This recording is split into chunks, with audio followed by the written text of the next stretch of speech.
আমাদের কিন্তু যে কোনো যুদ্ধে জয়ের জন্য সংখ্যা is not really important. Army বা মিলিটারি ইন্সপায়ার্ড যুব সমাজদের একটা ট্রেনিং, লিডারশিপ ট্রেনিং কতটা ইম্পর্টেন্ট? আমরা ছোট দেশ হতে পারি, আমাদের সেনাবাহিনীর সংখ্যা কম হতে পারে, আমাদের যে ন্যাক পপুলেশন আছে, আমাদের যে ইন্টিগ্রেটেড ন্যাশনাল উইল আছে, that is very important. Brigadier general doctor Azim একদিকে যেমন উনি আর্টিলারি এবং মিলিটারি ইন্টেলিজেন্সের গুরুত্বপূর্ণ পদে ছিলেন, পাশাপাশি উনি করেছেন 3টা মাস্টার্স এবং পিএইচডি। উনি একদিকে যেমন বিইউপির ডিন ছিলেন, আরেকদিকে উনি রাজশাহী ক্যাডেটের প্রিন্সিপাল ছিলেন। আমার বিগ প্যাক নিয়ে আমি যেমন 18 কিলোমিটার 20 কিলোমিটার আমি দৌড়ায় চলে গেলাম একখান থেকে আরেকখানে, দ্যাট গিভস এ কনফিডেন্স। একটা পেট্রোলিং এ যাচ্ছি, ইটস ফুল অফ রিস্ক, শান্তি বাহিনী অ্যারাউন্ড। আমি কিন্তু 2 রাকাত নফল নামাজ পড়ে যাচ্ছি, আমি ফিরবো কিনা জানি না। একটা টার্গেট দেওয়া হলো, সেই টার্গেটে গিয়ে সে অ্যাম্বুশ করে আবার ফিরে আসলো রাতে। সো এই 3 ক্রেডিট যদি মিলিটারি ট্রেনিং কোর্স কারিকুলাম যদি ইনক্লুড করে, আমার ডিগ্রিটাও অ্যাওয়ার্ড হলো, আমার ইয়াং জেনারেশন আমাদের মিলিটারি ট্রেনিং এর সাথে অ্যালাইনমেন্ট হলো, স্বাধীনতা এবং সার্বভৌমত্ব যে কোনো সময়, যেহেতু আমরা ছোট দেশ, অ্যাক্টিভলি আমাদের ডিফেন্সটাকে আমরা মাল্টিপ্লাই করতে পারবো বলে আমি মনে করি। মেজর হিসাবে I was the brigade major. Khagrachari জেলার গুইমারা রিজনের বড় একটা অংশ জুড়ে বিভিন্ন ধরনের অপারেশনাল কর্মকাণ্ডে আই ওয়াজ ক্লোজলি ইনভলভ, যেখানে আমাদের অনেক অফিসার জীবন দিয়েছে, আমাদের সৈনিক জেসিওস তারা মারা গেছে। I also suffered from cerebral malaria, I was suppose to die even. BDR কার্নেজের just first week of March 2009 আমি সাতক্ষীরায় আমার পোস্টিং হলো, এবং সেখানে পুরো একটা রিভোল্টেড ব্যাটালিয়নকে আবার রিভাইভ করে, যেখানে আমি একজন অফিসার, আমার সঙ্গে একজন বা দুইজন officer, as against 1000 BDR soldiers. আমরা কিন্তু আর্মিতে আমরা ইসলামিক ব্যাটেলগুলো কিন্তু আমরা পড়াশোনা করি, নবী ইসলামের যে লিডারশিপ কোয়ালিটিগুলো এটা আমরা বোঝার চেষ্টা করি এবং আমরা এখান থেকে ইনকালকেট করি। এবং এই কারণে কিন্তু আমাদের আলহামদুলিল্লাহ আমাদের সশস্ত্র বাহিনীতে কিন্তু আমরা ধর্মীয়ভাবে অনেক মোটিভেটেড, এবং এই মোটিভেশনটা খুব important for sacrificing your life for the country, যে আমরা for any time will sacrifice our life for the cause of the country. এই ভিডিও যদি আপনার কাছে উপকারী মনে হয়, আমি আরো বেটার ভিডিও যেন প্রডিউস করতে পারি, সেজন্য প্লিজ সাবস্ক্রাইব করুন।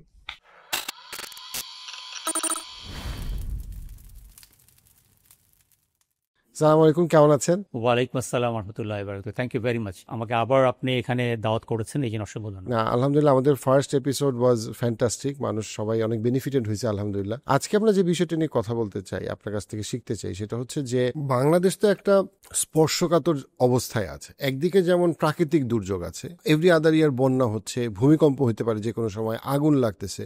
অন দ্য আদার হ্যান্ড আপনার যুদ্ধের একটা মতো অবস্থা যে কোনো সময় দেশে সৃষ্টি হতে পারে, সাময়িক অথবা দীর্ঘমেয়াদী। কারণ আমরা যদি বাংলাদেশের এই এলাকার গত 300 বছরের ইতিহাস দেখি, এই 300 বছরে কতবার কত রকম যুদ্ধ হয়েছে, আনরেস্ট হয়েছে, আপনার অন্য দেশ কলোনাইজ করতে আসছে, প্রাকৃতিক দুর্যোগ, আপনার দুর্ভিক্ষ অনেকবার হয়েছে। সেই জায়গা থেকে আমরা যদি যুব সমাজের দিকে তাকাই, যারা আমরা বাংলা মিডিয়ামে আমি পড়ছি, ইংলিশ মিডিয়ামে যারা পড়াশোনা করতেছে, তাদের যতগুলা নলেজ আছে সব কিছু হচ্ছে থিওরিটিক্যাল, কিছু বই বেসড কিছু নলেজ। তাদের আত্মবিশ্বাস অনেক কম।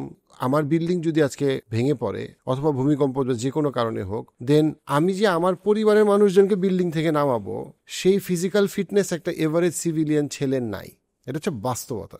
আমরা ফেসবুক ইউটিউব অনেক বড় বড় কথা বলতে পারি, অমুক যুদ্ধ করব, তমুক কিছু হবে, এইটা স্বাধীন করব, অনেক কিছু। বাট বাস্তবতা হচ্ছে যে যারা সিভিলিয়ান পপুলেশন পার্টিকুলারলি, তারা ফিজিক্যালি এবং মেন্টালি কমপ্লিটলি আনফিট একটা বড় চ্যালেঞ্জ ফেস করার জন্য। তাদের মেজরিটি সম্ভাবনা বেশি যে তারা বিপদে পড়লে তারা পালানোর চেষ্টা করবে, ইভেন পালানোরও ফিটনেস তাদের নাই অনেকের। That's the reality. আমি যদি বাংলা মিডিয়াম, ইংলিশ মিডিয়াম এবং বৃহত্তর সিভিলিয়ান সোসাইটির কথা বলি, তো সেই জায়গাটাতে একটা আর্মি বা মিলিটারি ইন্সপায়ার্ড যুব সমাজদের একটা ট্রেনিং, লিডারশিপ ট্রেনিং কতটা ইম্পর্টেন্ট? আমরা আর্মিতে আমাদের ট্রেনিং এর মধ্যেই থিওরিটিক্যাল ডাইমেনশন যেমন থাকে, তেমনি ভাবে প্র্যাকটিক্যাল ডাইমেনশন গুলো খুব অ্যাক্টিভলি থাকে। এবং বাংলাদেশ মিলিটারি একাডেমিতে ট্রেনিং এর সময় আই ক্যান রিমেম্বার যে আমার বিগ প্যাক নিয়ে আমি যেমন 18 কিলোমিটার 20 কিলোমিটার আমি দৌড়ায় চলে গেলাম একখান থেকে আরেকখানে। আমি যখন একটা হিল ট্র্যাক্সে আমি একটা 4 days এক্সারসাইজ করছি ডে অ্যান্ড নাইট, সেখানে কিন্তু আমি যে ট্রেনিংটা করেছি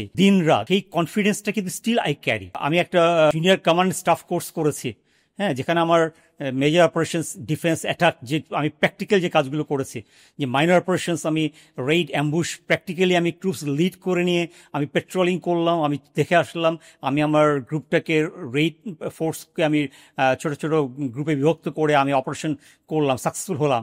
তো দ্যাট গিভস এ কনফিডেন্স।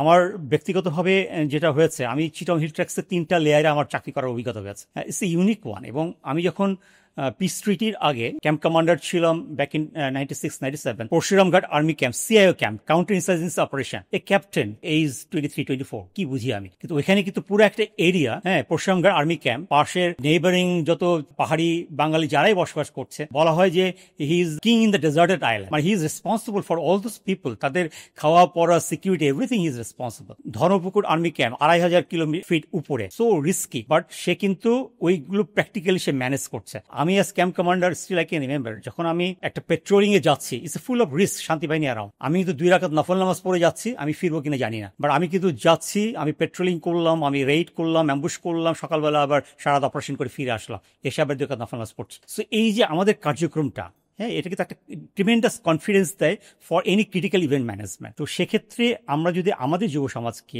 আমাদের sort of voluntary military training, leadership training এর আওতায় কোথাও আমরা যদি ম্যারিং আপ করতে পারি, হ্যাঁ, তাহলে কিন্তু ওদের কনফিডেন্স লেভেলটা বেড়ে যাবে। এক্ষেত্রে কিন্তু কিছু কিছু কাজ হচ্ছে না তা কিন্তু না।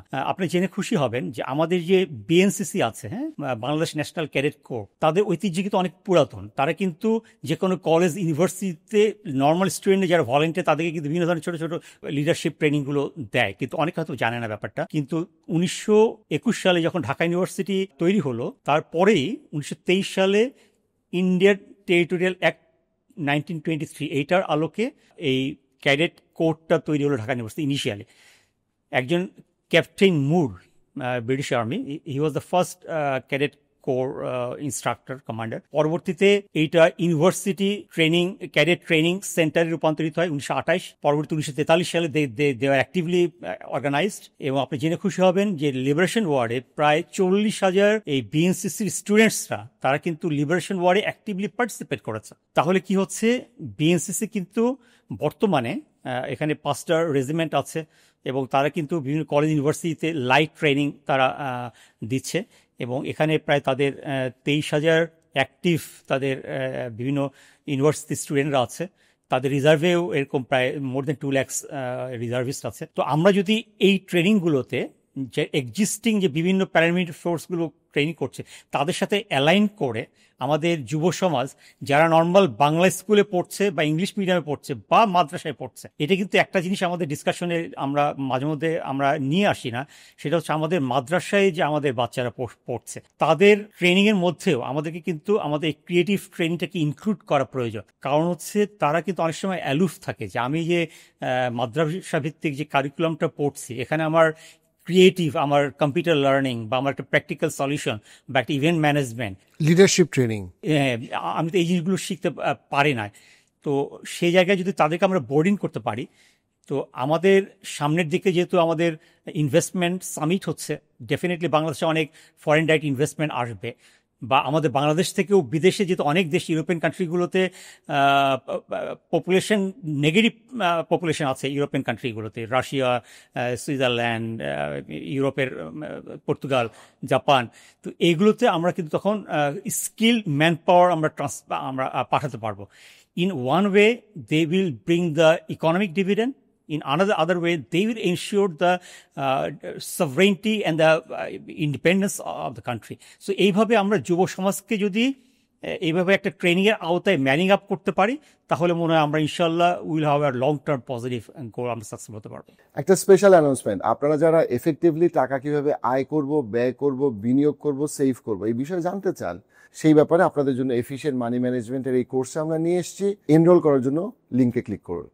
আমরা যদি ইসলাম ধর্মের দিকে দেখি, আমরা দেখব যে রাসূলুল্লাহ সাল্লাল্লাহু আলাইহি ওয়াসাল্লাম as a wrestler was the best wrestler. উনি যখন যুদ্ধে গেছেন, হি ওয়াজ দ্য স্ট্রংগেস্ট। একবার হঠাৎ করে সাহাবারা দেখলো যে যুদ্ধের মতো একটা মনে হচ্ছে যে কেউ যেন কোন একটা বাহিনী যেন অ্যাটাক করছে। তারা তড়িঘড়ি করে ঘুম থেকে উঠলো এবং ঘুম থেকে উঠে সবাই তাদের বাহন নিয়ে ওইদিকে যাচ্ছে, যেখান থেকে একটা বড় শব্দ আসতেছে।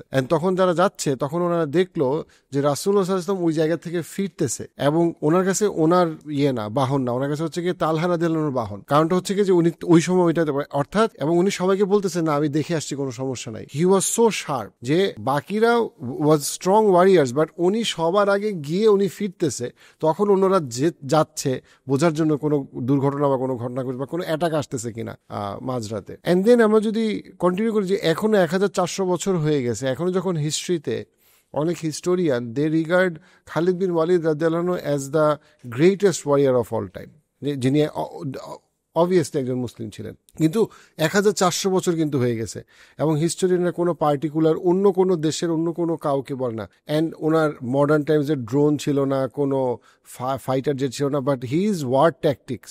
মানে এটা তো একটা এক্সিলেন্সের ব্যাপার, এটা তো শুধুমাত্র আপনার কোরআন শরীফ মুখস্থ করলাম আর ওয়ারিয়ার হয়ে গেলাম, ব্যাপারটা তো এটা না। It's a matter of excellence as well. আমরা যদি ইমাম বুখারীর দিকে তাকাই, ইমাম বুখারী একেবারে শেষ সময় পর্যন্ত he was always prepared for battle, এবং উনি সবসময় উনি তীর, যেটা উনি খুব অসম্ভব ভালো তীরন্দাজ ছিল, একদম জায়গা মতো তীর লাগতে হবে একদম। ওনার ছাত্ররা বলছেন যে আমরা কখনো ওনাকে দেখিনি, উনি যতদিন পৃথিবীতে সুস্থভাবে বেঁচে ছিলেন উনি সবসময় দিনে তীর প্র্যাকটিস করতেন। এটা রাসূল সাল্লাল্লাহু আলাইহি ওয়াসাল্লাম, এটা ওনার একটা ইনস্ট্রাকশন, এবং হি ওয়াজ অলওয়েজ প্রিপেয়ার্ড, যেটার সাথে আমরা মডার্ন টাইমসের স্নাইপারের কম্পেয়ার করতে পারি তীরের বিষয়টাকে। রাসূলুল্লাহ সাল্লাল্লাহু আলাইহি ওয়াসাল্লাম ছোট বাচ্চাদেরকে উনি কিন্তু বাহন চালানোর ব্যাপারে উনি কিন্তু উৎসাহিত করছেন, তারা যেন ঘোড়া বা উট তারা চালাইতে পারে। এভাবে রাসূলুল্লাহ সাল্লাল্লাহু আলাইহি ওয়াসাল্লামের স্পেসিফিক ইনস্ট্রাকশন আছে, which means যে তুমি ছোটবেলা থেকে তাকে তুমি একটা তার থেকে অনেক বড় আকারের একটা জন্তুকে সে যেন কন্ট্রোল করতে পারে, তার মধ্যে ওই এইবিলিটি, একটা হিংস্র প্রাণীকে কন্ট্রোল করার এইবিলিটি যেন তাকে শেখানো হয়। উনি উৎসাহিত করছেন বাচ্চাদেরকে তীর মারার প্র্যাকটিস শেখানো, যেটা ওই সময় কিন্তু খুব significant. Means it's a conflict zone, যেখানে তার বাচ্চার মাথাকে স্থির রাখতে হবে। সেই জায়গা থেকে যদি আমরা বর্তমান সময়ে আমাদের যেহেতু মুসলিম majority country, at the same time আমাদের 1 কোটির বেশি মানুষ মাদ্রাসার সাথে, আমাদের যারা মাদ্রাসার যারা ছেলে মেয়ে ডেফিনেটলি তারা মাওলানা হবে বা তাদের মধ্যে কেউ মুহাদ্দিস হবে, খতিব হবে, আলেম হবে, মসজিদে খাদেম হবে, বাট দ্য সেম টাইম তাদের মধ্যে কিন্তু একটা বড় পপুলেশন ফ্রাস্ট্রেটেড, বিকজ তাদের অনেকের কনফিডেন্স কম, তারা ক্যারিয়ারে কি করবে তারা জানে না, so they look for confidence. সেই জায়গাটাতেও কিন্তু তাদের জন্য একটা লিডারশিপ ট্রেনিং তাদেরকে সিগনিফিকেন্ট অপরচুনিটি দিতে পারে, ক্যারিয়ারে যে কোনো অপরচুনিটি, কনফিডেন্স, যেটার তাদের কিন্তু এক্সেস খুব কম। বা আমাদের যারা মাদ্রাসায় পড়ুয়া তাদের মধ্যে কত পার্সেন্ট আসলে ডিফেন্সে যায় বা কত পার্সেন্ট আনসারে যায়, সেই সংখ্যাটাও আরও সিগনিফিকেন্টলি বাড়তে পারে। তারা তাদের যোগ্যতাতেই বাড়বে। যেমন ঢাকা ইউনিভার্সিটিতে তারা এখন একটা বড় পপুলেশন, একসময় বিউপিতে তারা ছিল না, এখন বিউপিতে তারা ঢুকতেছে। এই জায়গাটা যদি আপনি এই অপরচুনিটিটাকে যদি আমরা এনে একটু আলাপ করি, যে আমাদের যারা মাদ্রাসায় পড়ুয়া, they can be a greater contributor to our military, to our defense, to our economy and so on. Thank you very much. আপনি খুব সুন্দর একটা পয়েন্ট নিয়ে এসছেন। প্রথম কথা হচ্ছে যে দেশপ্রেম ইমানের অঙ্গ। কোরআন এটাও বলছে যে আতিউল্লাহ ওয়া রাসূলা, আতিউর রাসূলা, তার মানে আনুগত্য করো আল্লাহর এবং আনুগত্য করো তোমার রাসূলে। তো নবী করিম সাল্লাল্লাহু আলাইহি ওয়াসাল্লামের জীবনীটা আমাদেরকে বুঝতে হবে, জানতে হবে। এবং আমরা যদি একটু বিশ্লেষণ করি, নবী করিম সাল্লাল্লাহু আলাইহি ওয়াসাল্লাম 622 খ্রিস্টাব্দে উনি হিজরত করে মদিনায় গেলেন। যাওয়ার পরে ওনার যে জীবনটা শুরু হলো, সেখানে কিন্তু ওনার বিভিন্ন পরিস্থিতিতে উনি যুদ্ধে অংশগ্রহণ করা শুরু করলেন, এবং এর মধ্যে 22টা যুদ্ধে উনি সরাসরি কমান্ডার ইন চিফ হিসেবে অংশগ্রহণ করেছেন এবং সাকসেসফুল হয়েছেন। তো এখানে আমরা কিন্তু আর্মিতে আমরা ইসলামিক ব্যাটেলগুলো কিন্তু আমরা পড়াশোনা করি এবং অ্যানালাইসিস করি। নবী ইসলামের যে লিডারশিপ কোয়ালিটিগুলো, এটা আমরা বোঝার চেষ্টা করি এবং আমরা এখান থেকে ইনকালকেট করি। এবং এই কারণে কিন্তু আমাদের আলহামদুলিল্লাহ আমাদের সশস্ত্র বাহিনীতে কিন্তু আমরা ধর্মীয়ভাবে অনেক মোটিভেটেড, এবং এই মোটিভেশনটা খুব important for sacrificing your life for the country. এবং আমরা যেহেতু আমাদের দেশে যেহেতু 90% মুসলমান, আমাদের কিন্তু এই মোটিভেশনটা থাকা প্রয়োজন যে আমরা for any time will sacrifice our life for the cause of the country, যেহেতু দেশপ্রেম ইমানের অঙ্গ।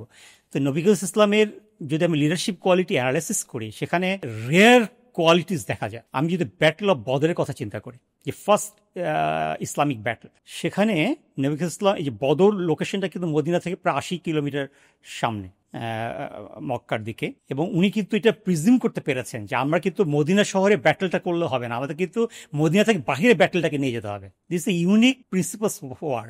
আমরা কিন্তু এটা স্টাডি করি ইন আওয়ার মিলিটারি ব্যাটল, যে আমাদেরকে যুদ্ধটাকে আমার মেইন ব্যাটল গ্রাউন্ড থেকে দূরে নিতে হবে, যাতে আমাদের মেইন এরিয়াটাতে এফেক্টেড না হয়।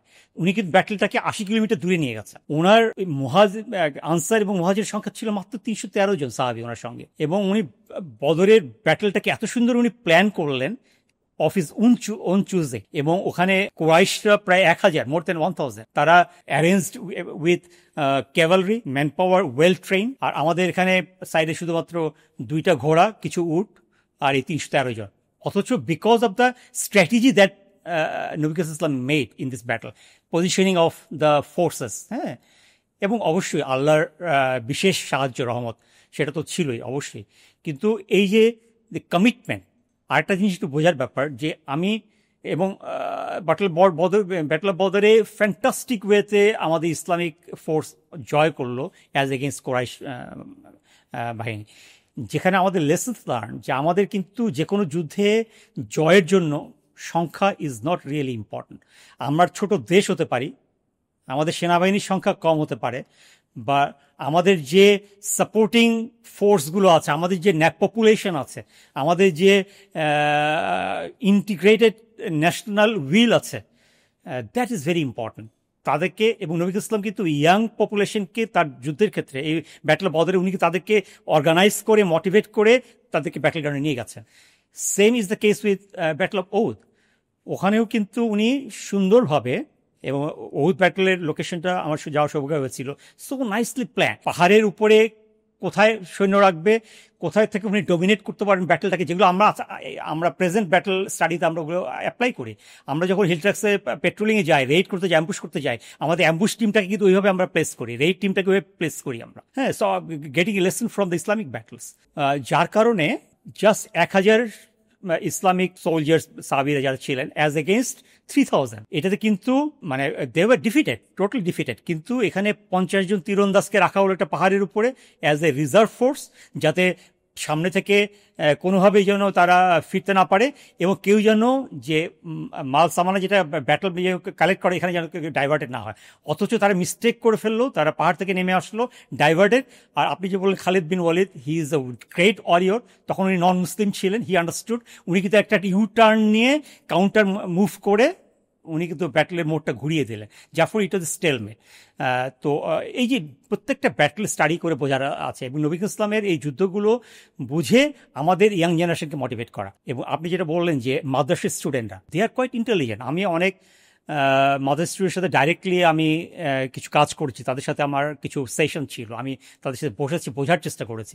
দে আর কোয়াইট ইন্টেলিজেন্ট, এবং তাদেরকে যদি আমরা কিছু স্কিল ট্রেনিং দিতে পারি, প্র্যাকটিক্যাল দিয়ে দিতে পারি, কম্পিউটার লার্নিং, ক্রিয়েটিভ এই আন্ডারস্ট্যান্ডিং, অনেক কিছুই, এবং তারা খুব কুইকলি পিক আপ করতে পারে। একটা জিনিস খেয়াল করেন, কোরআন শরীফ মুখস্থ করা কিন্তু খুব সহজ ব্যাপার না। এই যে আল্লাহর যে বিশেষ নিয়ামত, যে নূর আল্লাহ যে নূর পাঠিয়েছেন, এই যে আমি যদি 600 পৃষ্ঠা চিন্তা করি, যে নবী মহান আল্লাহ তাআলা আমাদের জন্য পাঠিয়েছেন সর্বশ্রেষ্ঠ ফেরেশতার মাধ্যমে, সর্বকালের সর্বশ্রেষ্ঠ নবীর উপরে, যিনি নাকি সর্বকালের সর্বশ্রেষ্ঠ, তার উপরে পাঠিয়েছেন, এবং সর্বশ্রেষ্ঠ মাসে পাঠিয়েছেন।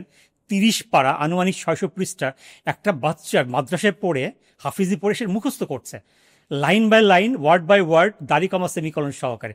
একটা হচ্ছে যে এই যে আল্লাহর যে নূর কোরআন, সেইটার মাঝে যা, আর একটা হচ্ছে যে বাচ্চাটা মুখস্থ করছে, how much intelligent he is. তার ইন্টেলিজেন্টটাকে যদি আমি আমার দেশের প্রয়োজনে ইউজ করতে পারি, তাকে যদি আমি প্রপারলি গাইড করতে পারি, তো সে তো অ্যাসেট হয়ে যাবে। এক হলো আমার কোরআন শরীফের আল্লাহর মেসেজটা বোঝা, সেই অনুপাতে আমার দেশপ্রেমে সেটাকে ইউটিলাইজ করা।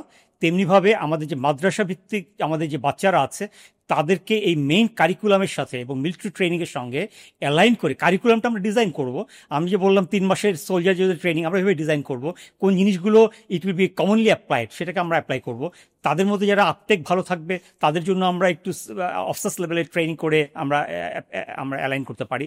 তাদেরকে আমরা ট্রেনিংটা দিয়ে আমরা তাদেরকে একটা রিকমেন্ডেশন লেটার দিলাম, আমরা তাদেরকে রিজার্ভিস্ট হিসেবে এনলিস্ট করলাম, এবং তাদের একটা পজিটিভ রিকমেন্ডেশন থাকলো। তাহলে তারা এই যে দেশের প্রয়োজনে ফরেন ডাইরেক্ট ইনভেস্টমেন্ট হচ্ছে, বিভিন্ন ধরনের কোম্পানি ফ্লারিশ করছে, সেখানে কন্ট্রিবিউট করতে পারলো, বিদেশে যে কন্ট্রিবিউট করতে পারলো, এবং দেশের প্রয়োজনে they can be a part of the defence forces as well. আমাদের যে young population, that is more than 4.5 crore। যেহেতু বড় ইয়াং পপুলেশন পৃথিবীর বেশিরভাগ দেশে নাই, বাট আনফর্চুনেটলি এই ইয়াং পপুলেশনের মধ্যে অলমোস্ট 1 crore হচ্ছে গিয়ে অনেক ক্রাইম বা অ্যাডিকশনের সাথে জড়াই গেছে। অন দ্য আদার হ্যান্ড আমরা যদি দেখি যে আমাদের যে লোকেশন, সেখানে এভরি আদার ইয়ার কিন্তু আমাদের বন্যা হবে। আমরা যদি ঢাকার দিকে তাকাই, সব স্ট্যাটিস্টিক্সে বলা হচ্ছে যে কোনো সময় ভূমিকম্প হইতে পারে, এবং যেরকম ক্রাউডেড একটা সিটি, আমাদের ভয় হয় ভূমিকম্প হইলে আমরা কিভাবে কি করব। আবার আমরা যদি আমাদের নেইবারিং কান্ট্রিদের দিকে দেখি, আমাদের ভারত অথবা আমাদের মিয়ানমার, কয়েকদিন পরপরই সীমান্তে বিভিন্ন যুদ্ধ বিদ্রোহের কথা আমরা শুনি। ইভেন আমাদের দেশের ভিতরেও দেয়ার আর মাল্টিপল পপুলেশন, যাদের মধ্যে অনেক সময় একটা সিভিল আনরেস্টের কথা নানা সময় নানা প্রেক্ষিতে চলে আসে। তো সেই ক্ষেত্রে আমাদের যুব সমাজ কিন্তু আনফর্চুনেট একটা বড় অংশ আস্তে আস্তে আরো অ্যাডিকশনের দিকে চলে যাচ্ছে। আনফর্চুনেটলি তারা লোনলি, তারা অনেক ক্ষেত্রে ক্যারিয়ারে পিছায় পড়তেছে। আমার কাছে যেই জিনিসটা আপনার কাছ থেকে আজকে আমি মূলত শিখতে চাই, সেটা হচ্ছে যে একজন 28 বছর বয়সে একজন আর্মিতে মেজর হয়, বাংলাদেশেরই, তার সাথেই যেই ছেলেটা স্কুলে পড়ছে কিন্তু সে হয়তো আর্মিতে যায় নাই, সে বিজনেস করতেছে অথবা মেডিকেল অথবা লয়ার অথবা অন্য কোনো প্রফেশনে গেছে। যখন আমরা দুজনকে কম্পেয়ার করি, আমরা দেখি যে ওই আর্মির মেজর অথবা সমবয়সী যে নেভি অথবা এয়ারফোর্সে আছে, তার সাথে কম্পেয়ার করলে যারা সিভিলিয়ান, তাদের মধ্যে কনফিডেন্স অনেক কম, ইংলিশে কথা বলতে পারে না, সাহস কম, দেশপ্রেম কম। সো সেই জায়গাটা থেকে আমাদের জন্য আসলে এই যে যুব সমাজকে উঠায় নিয়ে আসা, এটা আসলে কতটা জরুরি বর্তমান সময়ের পরিপ্রেক্ষিতে?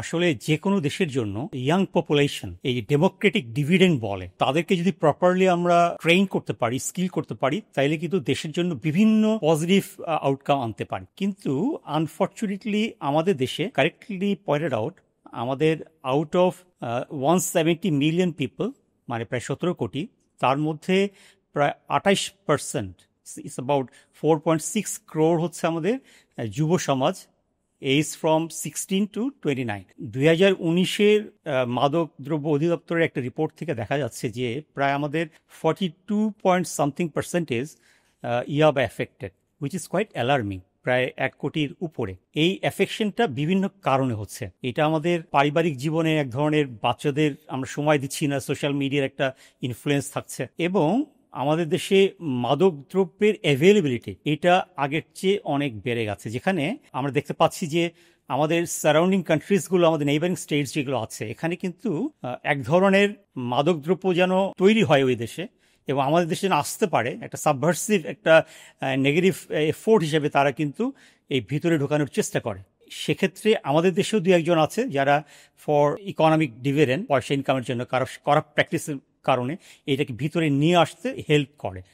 এবং বাংলাদেশেও আনফর্চুনেটলি বিভিন্ন ডিসিপ্লিন প্যারামিলিটারি ফোর্স বা ইয়েতে এর সাথে সংযুক্ত হয়ে যায়, কারণ এখানে অনেক টাকা পয়সা ইনকামের স্কোপ বা ব্যাপার থাকে, যার ফলে রিসেন্টলি এই আমাদের দেশে যুব সমাজের এই সমস্যাগুলো হচ্ছে যে তারা এই মাদকের প্রতি আসক্ত হয়ে যাচ্ছে। কোনো ইন্ডিভিজুয়াল ইয়াং বাচ্চা, সে যদি মাদকে আসক্ত হয়, তাহলে নেগেটিভ ইফেক্টটা কি হচ্ছে একটু বোঝার ব্যাপার। সে তার ব্যক্তি জীবনে তার অনেক অসুখ বিসুখ হচ্ছে, সে যে কোনো কঠিন একটা ডিজিজে আক্রান্ত হচ্ছে, সে তার পরিবার থেকে বিচ্ছিন্ন হয়ে যাচ্ছে, সে যখন একটু বড় হচ্ছে সে কিন্তু ফ্যামিলির রেসপন্সিবিলিটি নেওয়ার কিন্তু সাহস করছে না, তারপর পারিবারিকভাবে বিচ্ছিন্ন হচ্ছে, সামাজিকভাবে বিচ্ছিন্ন হচ্ছে, দেশের যে আইন শৃঙ্খলা পরিস্থিতি খারাপ হওয়ার পিছনে কন্ট্রিবিউট করছে, বিভিন্ন ইনডিসিপ্লিন অর্গানাইজেশনের সাথে জড়িত হয়ে যাচ্ছে। তো এই ধরনের বিভিন্ন ধরনের খারাপ কাজে জড়িত হয়ে যাচ্ছে। একটা দেশের আমরা যদি উন্নতি করতে চাই, লাইক বাংলাদেশে এখন আমাদের পার ক্যাপিটা ইনকাম, আমরা এখন লোয়ার মিডল ক্লাস, অ্যাবাউট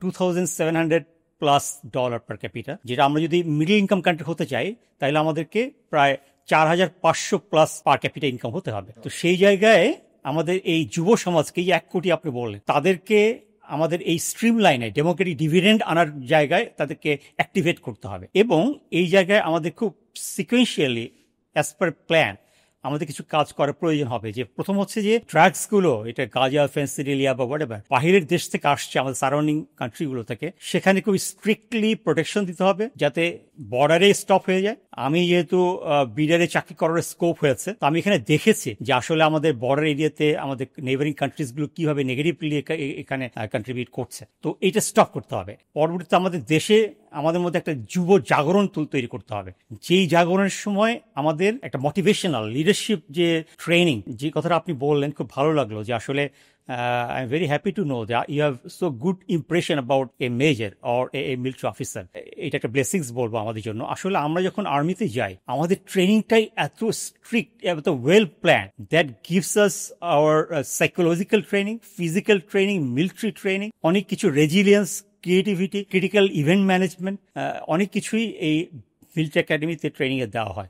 যার ফলে এবং পরবর্তীতে যখন আর্মির ট্রেনিং শেষ করে একজন অফিসার সেকেন্ড লেফটেন্যান্ট হিসেবে সে ক্যান্টনমেন্টে জয়েন করলো, সেখানে কিন্তু সে অনেকে ধারণা করে যে আর্মিতে জয়েন করলো ওর মনে পড়াশোনা নাই, কোনো ট্রেনিং নাই। দিস ইজ টোটালি রং।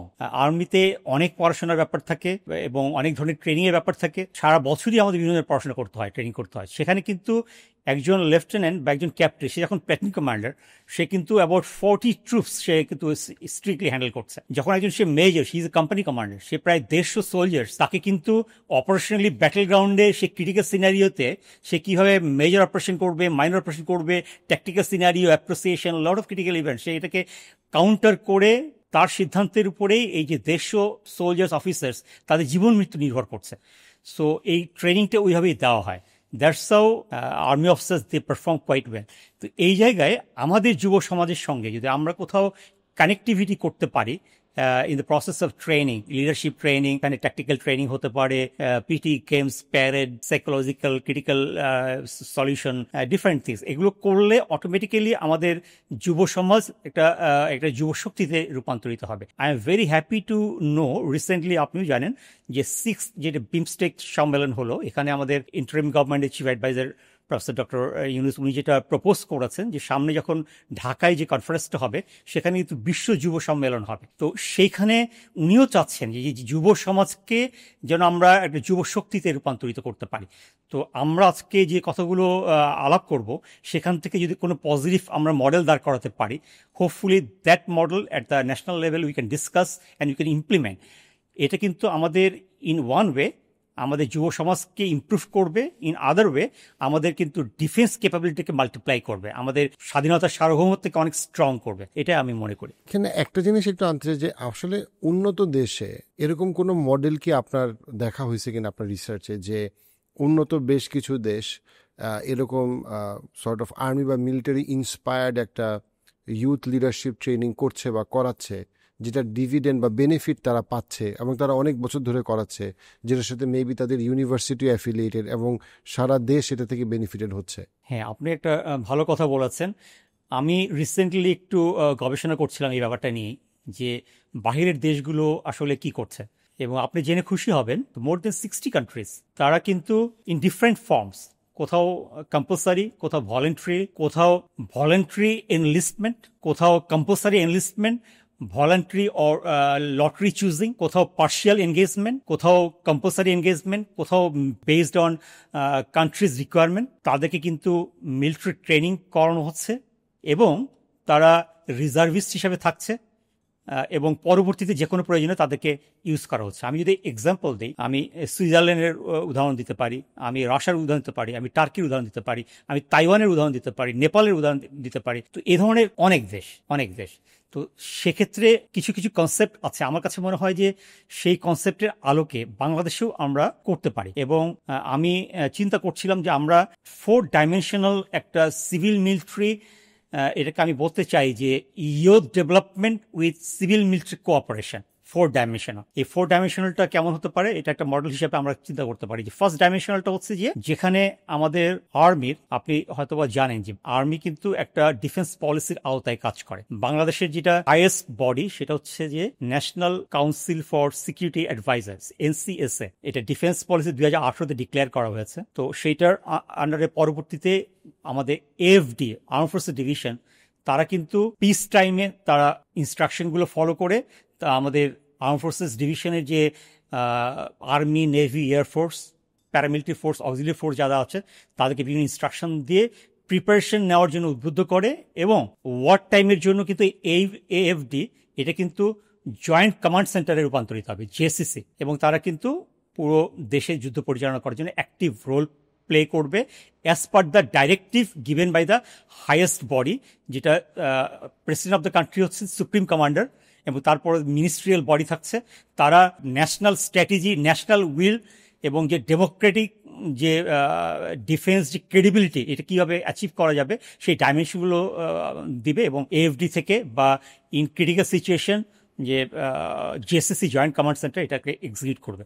তো সেক্ষেত্রে প্রেজেন্টলি 4টা মডেল হিসাবে এইভাবে চিন্তা করা যেতে পারে। যদি আর্মড ফোর্স ডিভিশন অলরেডি কিছু কাজ করছে না বলবো না, তো এখানে কিন্তু প্রত্যেকটা আর্মিতে আমাদের অনেকগুলো ট্রেনিং ইনস্টিটিউশন আছে, লাইক ইনফেন্ট্রি ট্রেনিং ইনস্টিটিউশন আছে বিআইআরসি, ইবিআরসি, আর্টিলারি ট্রেনিং ইনস্টিটিউশন আছে, আর্টিলারি সেন্ট্রাল স্কুল হালিশহর ক্যান্টনমেন্টে, এবং আমি নিজে এটাতে কমান্ডেন্ট ছিলাম প্রায় 2 বছর। বাংলাদেশে এরকম 10-12টা ট্রেনিং ইনস্টিটিউশনগুলো আছে। এখানে যদি আমরা এক ধরনের ফিউচার প্ল্যানিং করে যে এখানে একটা ভলেন্টারি এনরোলমেন্ট হলো, যে ইয়াং জেনারেশন তারা এনরোল করলো তার নামগুলো, যে আমি ভলেন্টারি মিলিটারি ট্রেনিং করতে চাই, সেক্ষেত্রে আমরা যদি এনলিস্টমেন্ট হওয়ার পরে as per the training vacancy প্রতি ইনস্টিটিউশন হয়তো বা 2000 এনলিস্টমেন্ট হয়ে গেছে, বাট পার ইয়ার হয়তো বা করতে পারবে 1000, তাহলে ট্রেনিং ইনস্টিটিউশনটা সেভাবে তার একটা প্ল্যানিং করে ফেলুন।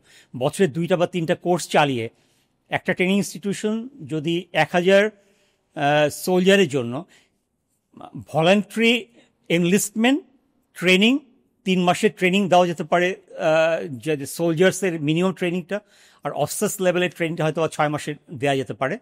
তারপরে লাইক সুইজারল্যান্ডে আছে 3 মাস বা 6 মাস ট্রেনিং করার পরে 1 বছরের সার্ভিস দিবে, দেওয়ার পরে রিজার্ভিস্টের নাম থেকে যাবে, পরবর্তীতে যে কোনো সময় তাকে ডাকা হবে ফর ন্যাশনাল কজ। তো সেক্ষেত্রে আমাদের ট্রেনিং ইনস্টিটিউশনগুলো, আমি যদি 10টা ট্রেনিং ইনস্টিটিউশন অ্যাপ্রক্সিমেটলি ধরি 1000, দ্যাট মিনস 10,000 আমি সোলজার্স ট্রেনিং পার ইয়ার করাতে পারবো।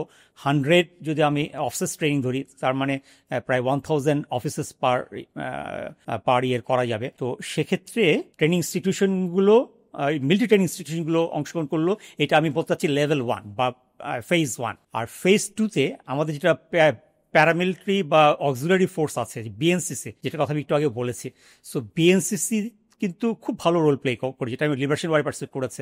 রিসেন্টলি যে জুলাই বিপ্লব হয়ে গেল, ইউল বি ভেরি হ্যাপি। এখানে কিন্তু জুলাই বিপ্লবে বিএনসিসি খুব অ্যাক্টিভ রোল প্লে করেছে, এবং তাদের 1 বা 2 শহীদ হয়েছে মাশাআল্লাহ। তো তারা ইভেন জুলাই বিপ্লবের পরে বিএনসিসি ক্যাডেটরা কিন্তু পুরো দেশের ট্রাফিক কন্ট্রোলের জন্য এবং law and order situation improve করার জন্য খুব অ্যাক্টিভ রোল প্লে করেছে। কিন্তু ইয়াং জেনারেশন, আমাদের যুব সমাজ এখানে অংশগ্রহণ করেছে, কলেজের স্টুডেন্টরা, ইউনিভার্সিটি স্টুডেন্টরা। এবং রিসেন্টলি আমাদের সেনাবাহিনী প্রধান উনি কিন্তু বিএনসিসি হেডকোয়ার্টারে গিয়েছিলেন এবং তাদেরকে বলে এসছে তোমরা আরও ট্রেনিংটাকে গিয়ার আপ করো। তো আমরা, এবং ডিফেন্স পলিসি তো বলা আছে যে এখানে কিন্তু সিভিল মিলিটারি কোঅপারেশন করে এবং ট্রেনিংটাকে, লিডারশিপ ট্রেনিং, মিলিটারি ট্রেনিংকে ইমপ্রুভ করে পিস টাইমে, যেমন আমরা যে কোনো ক্রিটিক্যাল ইভেন্ট ম্যানেজমেন্ট, আপনি যেটা বললেন disaster management, earthquake, fire service and all those, এগুলোতে আমরা সাপোর্টিভ সিস্টেম প্লে করতে পারবো, এবং তাদেরকে আমরা রিজার্ভিস্ট লিস্টে রেখে দিতে পারলাম, পরবর্তী যে কোনো ক্রিটিক্যাল ক্রাইসিস আমরা তাদের সাপোর্টে নিতে পারলাম। বিএনসিসি করছে, বাট এটাকে ইমপ্রুভ করা প্রয়োজন, যেটা আমরা এই মডেলটার মাধ্যমে ফিউচারে এটাকে আমরা অ্যাক্টিভেট করতে পারবো। এটা হলো সেকেন্ড লেভেল। থার্ড লেভেলে যেটা আমি মনে করি যে আমাদের যে ইয়ুথ ডেভেলপমেন্ট সেন্টার আছে, যুব উন্নয়ন পরিদপ্তর, যুব উন্নয়ন মন্ত্রণালয়, আপনি জেনে খুশি হবেন যে তাদের কিন্তু বাংলাদেশের 60টা ট্রেনিং সেন্টার আছে। তারা কিন্তু বিভিন্ন ধরনের ট্রেনিং দেয়, কিন্তু আনফর্চুনেটলি আমাদের যুব সমাজ তাদের সঙ্গে সেই ট্রেনিং সেন্টারের সঙ্গে কানেক্টেড না, এবং তারা যে ট্রেনিং যেটা ইম্পার্ট করছে সেটা খুব কোয়ালিটি ট্রেনিং তারা দিচ্ছে না। তো এইখানে যদি আমাদের ডিফেন্স ফোর্সে একটা ইনভলভমেন্ট থাকে, লাইক আমাদের ডিভিশনগুলোতে, প্রত্যেকটা আমাদের 10টা ডিভিশন আছে, তো ডিভিশনের থেকে যদি একটা এলিমেন্ট যদি এটা অ্যাক্টিভলি সিভিল মিলিটারি কোঅপারেশনের পার্ট হিসেবে যদি অ্যাক্টিভলি মিলিটারি ট্রেনিংয়ে যদি অংশগ্রহণ করে, তাইলে কিন্তু আমাদের যুব সমাজরা ভলেন্টারিলি ইনভলভ হচ্ছে, একটা ট্রেনিং পাচ্ছে যেখানে theoretical, practical, confidence building, resilience building, disaster management, যে কোনো ধরনের ট্রেনিংগুলো পাওয়ার স্কোপ থাকছে। So this is the third phase যেখানে সিভিল মিলিটারি কোঅপারেশন হতে পারে। আরেকটা লেভেল যেটা আমি ফিল করি, যে আমি যেহেতু একটা ইউনিভার্সিটির ডিনও ছিলাম বিউপিতে, তো আমি এখানে স্টুডেন্টদের সাথে খুব মিশতাম, তো আমি ফিল করি ওরা কিন্তু অনেকেই কিন্তু ডিফেন্সের প্রতি খুব উইক, তারা কিন্তু জানতে চায়, বুঝতে চায়, এবং তারা কিন্তু অ্যালাইন হতে চায়। তো আমরা যদি এখানে ইউনিভার্সিটিগুলোতে যে কোর্সগুলো করানো হচ্ছে, সেই কোর্সগুলোতে আমরা যদি আন্ডার গ্রেড লেভেলে বা মাস্টার্স লেভেলে একটা কোর্স করি 3 ক্রেডিট আওয়ার, সেখানে কিন্তু আমরা কম্পালসারি মিলিটারি ট্রেনিংয়ের theoretical dimension and practical dimension, ছোট ছোট ট্যাকটিক্স, আমি মাইনর অপারেশনস, একটা রেড করতে হলে কয়টা গ্রুপ লাগে, সেখানে কীভাবে রেকি করতে হয়, পেট্রোলিং কীভাবে করতে হয়, হ্যাঁ, অনগ্রাউন্ডে পেট্রোলিং করলো, অনগ্রাউন্ডে একটা সিচুয়েশন সে ম্যানেজ করলো, সেখান থেকে 5 কিলোমিটার হেঁটে গেল, একটা টার্গেট দেওয়া হলো, সেই টার্গেটে গিয়ে সে অ্যাম্বুশ করে আবার ফিরে আসলো রাতে ইয়েতে। সো এই 3 ক্রেডিট আওয়ার যদি মিলিটারি ট্রেনিং কোর্স কারিকুলাম যদি ইনক্লুড করে, আমার ডিগ্রিটাও অ্যাওয়ার্ড হলো, আমার ইয়াং জেনারেশন আমাদের মিলিটারি ট্রেনিংয়ের সাথে অ্যালাইনমেন্ট হলো, পরবর্তীতে যে কোনো ক্রিটিক্যাল সিচুয়েশনে বিভিন্ন দেশগুলো করছে সেভাবে কিন্তু আমরা তাদেরকে আমাদের সঙ্গে অ্যালাইন করে নিতে পারলাম। তো এইভাবে আমি মনে করি যে 4টা লেভেলে যদি আমরা অ্যাক্টিভেট করতে পারি, হয়তোবা আমাদের ন্যাশনাল লেভেলে আমরা একটা কমিটি করে এইটা মাইক্রো লেভেল অ্যাসেসমেন্ট করতে পারি, এইটা ফাইন্যান্সিয়াল ডাইমেনশনটা কেমন হতে পারে সেটা আমরা দেখতে পারি। তো আমার মনে হয় না খুব বেশি ফাইন্যান্সিয়াল অ্যাসপেক্ট আছে। দিস ইজ ইউনিক হবে একটা আমাদের দেশের জন্য। যুব সমাজকে যেমন আমরা এটার সাথে ট্যাগিং করে ইন্টিগ্রেট করতে পারবো, পাশাপাশি আমাদের স্বাধীনতা এবং সার্বভৌমত্ব, যেটা একটু আমাদের জন্য যে কোনো সময়, যেহেতু আমরা ছোট দেশ, আমাদের আমাদের বিভিন্ন ধরনের সমস্যা রয়েছে, তো সেক্ষেত্রে আমরা খুব অ্যাক্টিভলি আমাদের ডিফেন্সটাকে আমরা মাল্টিপ্লাই করতে পারবো বলে আমি মনে করি। যাদেরকে আমরা যদি মেট্রিক বা ইন্টারমিডিয়েটের পরে বা সেই লেভেলের ও লেভেলের পরে অথবা মাদ্রাসার সমমর্যাদার পড়াশোনার পরে যদি তাদেরকে এরকম একটা ট্রেনিং দেওয়া যায় 3 মাস বা 6 মাসের বা তার থেকেও এক্সটেন্সিভ, যারা ডিফেন্সে যাবে তখন কিন্তু ট্যালেন্ট হান্টিংটাও মানে আরো ভালো হবে। হ্যাঁ, ডেফিনেটলি এখন ট্যালেন্টেড ছেলে পেলে যায় ডিফেন্সে, বাট তখন হয়তো আরো ট্যালেন্টেড ছেলে পেলে আরো বেশি উৎসাহিত হবে। কারণ আমি মনে করতে পারি, আমি যখন মেট্রিক ইন্টারমিডিয়েটে মানে শেষ করি, I had no idea about defence, এবং আমার অপশনের মধ্যে ওইটা ছিল না। মানে আমি জানতাম না যে মানে ইটস জাস্ট দ্যাট আমার ফ্যামিলিতে সরাসরিভাবে মিলিটারি কেউ নাই, দ্যাটস ওয়াই ওটা আমার অপশনের মধ্যে। এবং আমি শিওর আমার মতো এরকম অনেক ছেলে মেয়ে আছে যে এই যে ডাক্তার, ইঞ্জিনিয়ার, লয়ারের বাদে ডিফেন্সে যাওয়া is a good option, can be a viable option. এটাও কিন্তু অনেক ক্ষেত্রে মানুষের কাছে মানুষ পরিচিত না, জানেই না যে ওনারা আসলে করেটা কি বা কি হয় এখানে বাস্তবতা যেটা, সেটাও কিন্তু একটা ইম্পর্টেন্ট ট্যালেন্ট হান্টিং, এবং সেটা দেশের সিকিউরিটির জন্য কি মিন করে পরবর্তীতে। আরেকটা হচ্ছে কি যে সে অন্য যেই ডিপার্টমেন্টে যাক, লেটস জাস্ট সে ডিফেন্সে গেল না, সেখানে গিয়ে তার ভালো করার চান্স খুবই বেশি। বাংলাদেশেরই 2টা ছেলে হয়তো কাছাকাছি বয়সের, একজন আফ্রিকাতে যাচ্ছে একটা বড় গ্রুপ ডিফেন্স থেকে, আর্মি, নেভি, এয়ারফোর্স থেকে, আরেকটা বড় পপুলেশন, তার থেকেও বড় পপুলেশন যাচ্ছে মিডল ইস্টে অ্যাজ আ লেবার। তো দুজনই বাংলাদেশের মানুষ, দুজনই বাংলাদেশের আবহাওয়ায় বড় হওয়া, বাট আফ্রিকাতে তারা অনেক বেশি টাকা আয় করতেছে ইউএন এর সাথে কাজ করে। অ্যাট দ্য সেম টাইম তারা আপনার বাংলাদেশের রেপুটেশনকে অনেক উজ্জ্বল করতেছে। আফ্রিকাতে বাংলাদেশের ডিফেন্সের রেপুটেশন খুবই ভালো। অন দ্য আদার হ্যান্ড আমরা যদি দেখি যে এই মুহূর্তে কিন্তু ইউএইতে ভিসা বন্ধ। কেন ভিসা বন্ধ? রেপুটেশনের প্রবলেম, যে তোমরা এরকম ক্রাইম করছো ইত্যাদি ইত্যাদি।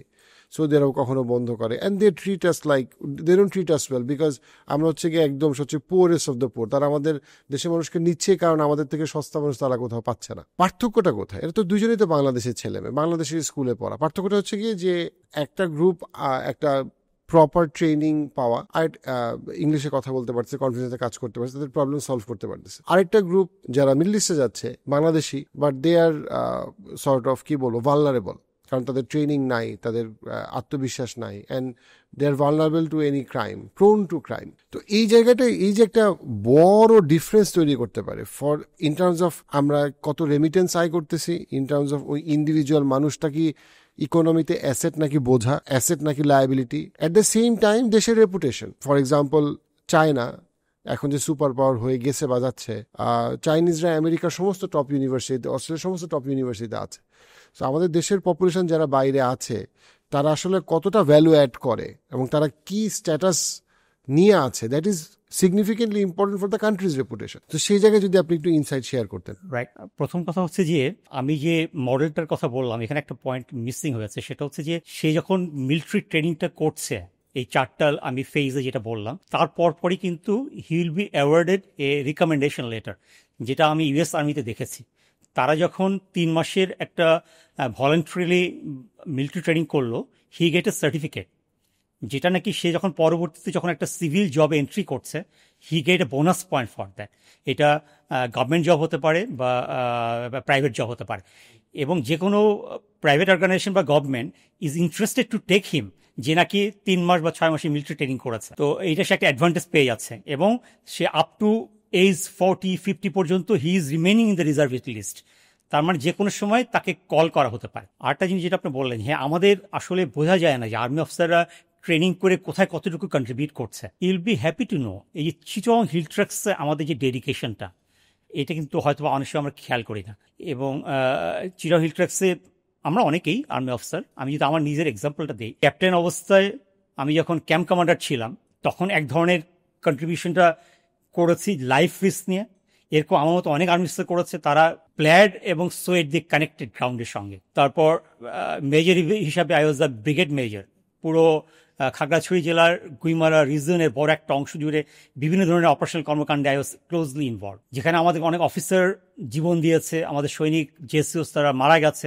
I also suffer from cerebral malaria, I was suppose to die even. এবং আমি উপরের লেভেলে যখন ফুল কর্নেল হিসেবে এমআই ডাইরেক্টর কর্নেল স্টাফ ছিলাম, তখনও আমি পুরো চিটং হিল ট্র্যাক্স এবং টোটাল দেশের মিলিটারি ইন্টেলিজেন্স ডিল করেছি। আমি দেখেছি যে এখানে আমাদের আর্মি কিভাবে এখানে কন্ট্রিবিউট করছে। তো বাট এখানে আমাদের হয়তো বা সাধারণ লোকজন আমাদের কন্ট্রিবিউশনটা বুঝতে পারেন। আবার যখন ক্রিটিক্যাল সিচুয়েশন হয়, লাইক ইমার্জেন্সি সিচুয়েশন, আমরা যদি রিকল করি 2007-8 যেটা হলো আর কি, তো সেখানে কিন্তু গ্রাউন্ড লেভেলে কিন্তু এই মেজর লেফটেন্যান্ট কর্নেল তারা কিন্তু ডিপ্লয়েড ছিল, এবং তারা কিন্তু কমিটেড ছিল যে একটা সুযোগ এসছে, দেশকে আমরা আবার স্ট্রিমলাইন করতে পারি কিনা। এবং আমি যদি আমার নিজের এক্সাম্পল দিই, আমি মেজর ছিলাম ইনিশিয়ালি, সেখানে আমি দিল্লি দমন কমিশনের টাস্কফোর্স টাস্ক কমান্ডার ছিলাম। সেখানে আমি একটা কন্ট্রিবিউট করার চেষ্টা করেছি ডে অ্যান্ড নাইট করে, যে কোথায় দুর্নীতি হচ্ছে বের করা আনা যায় কিনা। এটা চ্যালেঞ্জটা নতুন, কিন্তু একজন মেজর সে কিন্তু জানে তাকে তার ক্রিটিক্যাল ম্যানেজমেন্ট থেকে এক্সপার্টাইজ থেকে, তো সেইভাবে কিন্তু সে কাজগুলো করেছে। আমি লেফটেন্যান্ট কর্নেল হয়ে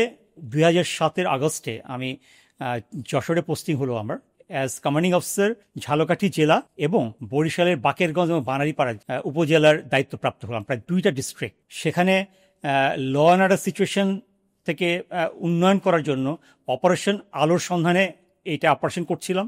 নভেম্বরে সিডোর এফেক্টেড হলো। আপনি সারপ্রাইজ হয়ে যাবেন যে সিডোরে কি পরিমাণ ডিস্ট্রয়েড হয়েছিল, মানে কিলোমিটার আফটার কিলোমিটার গাছপালা ঘর বাড়ি কাউটিনের মতো পড়ে গেছে। পুরো আমরা day and night months together we work there. আমরা পুরো সাউথ ওয়েস্টার্ন রিজনটাকে আমরা রিভাইভ করেছি। চারিদিকে পানি নাই, খাবার নাই, হ্যাঁ, relief rehabilitation day and night. তো এখানে আমরা অপারেশন আশার আলো আমরা আরেক সেকেন্ড অপারেশন লঞ্চ করেছি।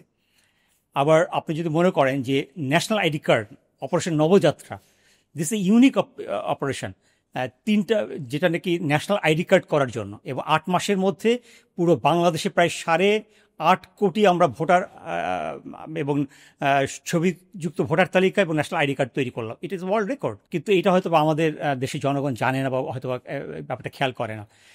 আবার আমি যখন এই যে ডিস্ট্রিক্টের যে ক্রিটিক্যাল ইভেন্ট ম্যানেজমেন্ট, যে পুরো সিডোরে ডিস্ট্রয় হয়ে গেছে, ওখানে কিন্তু জেলা প্রশাসক আছে, জেলা অ্যাডমিনিস্ট্রেশন আছে বা পুলিশ প্রশাসন আছে, সবাই কিন্তু রিলাই করছে ওই পোর লেফটেন্যান্ট কর্নেলের উপরে, যে কর্নেল আজিম আপনি কি বলবেন। এটা কিন্তু সবার ক্ষেত্রে সব ডিস্ট্রিক্টে এরকম হয়েছে। তো সেখানে কিন্তু under my leadership A lieutenant colonel, but এই ডিস্ট্রিক্ট অ্যাডমিনিস্ট্রেশনের পুরো কার্যক্রমটা এবং ক্রিটিক্যাল সিচুয়েশনকে রিভাইভ করে আবার নর্মালসি নিয়ে আসা, রিলিফ রিহ্যাবিলিটেশন জিনিসগুলোকে ডিস্ট্রিবিউট করা টু দ্য কারেক্ট পিপল। এবং আপনি জেনে খুশি হবেন যে ওখানে আগেও এই ধরনের ন্যাশনাল ক্যালামিটি হয়েছে, কিন্তু লোকজনের কাছে রিলিফ রিহ্যাবিলিটেশন জিনিসগুলো পৌঁছাইতো না। আমাদের সিনসিয়ারিটির কারণে, হ্যাঁ, রিক্সা, ভ্যান, নৌকা, খাবার দাবার 6 মাস 1 বছরের খাবার প্যাক আপ হয়ে গেছে। লোকজনের কাজে ফিরতে চাচ্ছে না, এমন জিনিসপত্র তাদের হয়ে গেছে, কাছে চলে গেছে আইটেমগুলো। তো পরবর্তী তাদেরকে আবার আমরা কাজে ফিরিয়ে আনি। তো আমি যেটা বলতে চাচ্ছি যে এই যে ক্রিটিক্যাল ইভেন্ট ম্যানেজমেন্টের আন্ডারস্ট্যান্ডিংটা, হ্যাঁ, একইভাবে যে এই যে বিডিআর কার্নেজ যেটা হলো, তার পরবর্তীতে কিন্তু একটা টোটাল ফ্রাস্ট্রেটিং কন্ডিশন ছিল প্রত্যেকটা হোল কান্ট্রিতে, because it was A sort of affecting the backbone of our defence. যে আমাদের 57 জন সেনাবাহিনী অফিসার মারা গেছে। তো ওই সময় ব্রিগেডিয়ার কার্নেজের just first week of March 2009 আমি সাতক্ষীরায় আমার পোস্টিং হলো, এবং সেখানে পুরো একটা রিভোল্টেড ব্যাটালিয়নকে আবার রিভাইভ করে, যেখানে আমি একজন অফিসার, আমার সঙ্গে একজন বা দুইজন officer, as against 1000 brigadier soldiers, যারা নাকি কিছুদিন আগে রিভোল্ট করেছে। এই যে ট্যাক্টফুলি এবং ডিপ্লোম্যাটিক্যালি তাদের সাথে ডিল করে সিচুয়েশন রিভাইভ করা, হ্যাঁ, তো এই ক্রিটিক্যাল ম্যানেজমেন্টগুলো কিন্তু আমাদের ট্রেনিংয়ের পার্ট হিসাবে আমরা করতে পেরেছি। এই জিনিসগুলো আমাদের ট্রেনিংয়ে চলে আসে, যেটা বিদেশের যে আপনি উদাহরণটা দিলেন, যে ইউএন মিশন বা বাহিরে, যে আফ্রিকাতেও আমাদের একজন মেজর বা একজন মিলিটারি অফিসার যেভাবে কাজগুলো করে যে দেশের রেপুটেশনটা আনছে, সেটা কিন্তু মিডল ইস্ট কান্ট্রিগুলোতে আনতে পারছে না। এখানে আমি মনে করি যে আমরা যখন আর্মি অফিসার একটা আমাদের লিডারশিপটাকে যখন আমরা অ্যাপ্লাই করি, আমরা তো এক ধরনের সার্ভেন্ট লিডারশিপ বলে, সেবামূলক নেতৃত্ব। If you can bridge the gap between leaders and the managers and the customers, consumers, তাহলে কিন্তু lesser is the gap, better is the efficiency of your delivery. তো এটা কিন্তু আমরা আর্মিতে এটা করে থাকি, যার ফলে হয় কি, বিদেশে আমি আমার হাইতিতে ইউএন মিশন করেছি, আমি দেখেছি ওখানে যে ওখানকার লোকাল লোকজন সো পপুলার, বাংলাদেশ আর্মি, যে কোনো জায়গায় বাংলাদেশ আর্মি যাচ্ছে, ওরা আমাদেরকে ওয়েলকাম জানায়, খুব পজিটিভলি আমাদেরকে তারা গ্রহণ করে। কারণ হচ্ছে যে আমরা ওদের খুব আন্তরিকভাবে তাদের শু পরে তাদের টেক কেয়ার করি, পুটিং অন দেয়ার শু। তারা খেতে পারছে না, তাদের এই সমস্যা, এই টেক কেয়ার করি। বাট অন্য জায়গায় যেটা হয় যে আমাদের হয়তো ম্যানেজমেন্টটা, অনগ্রাউন্ড ম্যানেজমেন্টটা ওইভাবে টেক কেয়ার করা হয় না। তো আমরা এইভাবে একটা সুন্দর প্ল্যানিংয়ের মাধ্যমে আমাদের যুব সমাজকে এটাকে ইন্টিগ্রেট করে আমরা যদি অ্যাপ্লাই করতে পারি, তাহলে কিন্তু আমাদের দেশের উন্নয়নে এই যে পার ক্যাপিটা ইনকাম, যেটা আমি বলছিলাম, এবং পার ক্যাপিটা ইনকামটা ইমপ্রুভ করবে এবং ইনকাম ইনইকুয়ালিটি কিন্তু রিডিউস করবে। হয়তো বা জেনে থাকবেন যে আমাদের কিন্তু ইদানিং ইনকাম ইনইকুয়ালিটি, যেটাকে বলে গিনি সহ, হ্যাঁ, 0 to 1 এটার মধ্যে পড়ে। আমাদের বাংলাদেশে 2010-এ যেটা ছিল 0.45, যেটা ডিগ্রেড করে 2022-এ ইট বিকেম 0.48, এবং রিসেন্টলি প্রবলি 0.49, যেটা নাকি যত কম হবে তত ভালো। যত জিরো হলে ইনকাম ইনইকুয়ালিটি জিরো হয়ে যায়, হ্যাঁ, তার মানে দ্যাট কান্ট্রি পারফর্মস ওয়েল। তো আমাদের বর্তমানে কিন্তু দিস ইজ অ্যানাদার প্রবলেম। আমরা যদি যুব সমাজকে ইন্টিগ্রেট করে আমরা ইকোনমিক ডেভেলপমেন্টটাকে ইন্টিগ্রেট করতে পারি, তাইলে কিন্তু জিডিপি পার ক্যাপিটা ইমপ্রুভ হবে এবং ইনকাম ইনইকুয়ালিটি রিডিউস করবে, দেশ ডেভেলপ করবে, এবং আমাদের ডিফেন্স ক্যাপাবিলিটি মাল্টিপ্লাইড হবে। তো দিস ইজ মাই আন্ডারস্ট্যান্ডিং। ইউনিভার্সিটিগুলোকে কিভাবে অ্যালাইন করা যেতে পারে? আমি সবসময় মনে করি যে আমাদের ইউনিভার্সিটির পড়াশোনা বরাবরই যথেষ্ট থিওরিটিক্যাল, এবং সেই জায়গাটাতে যদি সে এরকম একটা প্রোগ্রাম করে আসে মেট্রিক ইন্টারমিডিয়েট পরে, তখন সেটার জন্য সে কিন্তু 3 ক্রেডিট বা 4 ক্রেডিট, 6 ক্রেডিট বা 9 ক্রেডিট, এরকম একটা কিন্তু কি বলবো, এক্সচেঞ্জ হইতে পারে। বাইরে অনেক এক্সচেঞ্জ প্রোগ্রাম হয়। ইভেন আমেরিকাতে একটা খুবই কমন জিনিস হচ্ছে যে তারা একটা স্টাডি ব্রেক নেয় আফটার ও লেভেলস, প্রায় 6 মাস 1 বছর তারা এক্সপ্লোর করে, তারপরে তারা চিন্তা করে তারা কি ইউনিভার্সিটিতে পড়বে নাকি তারা অন্য কোনো ক্যারিয়ার অ্যাম্বিশন তারা এক্সপ্লোর করবে।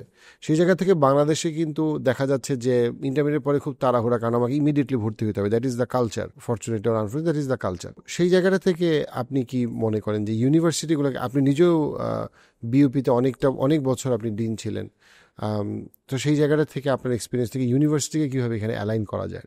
আমার মনে হয় এটা সম্ভব।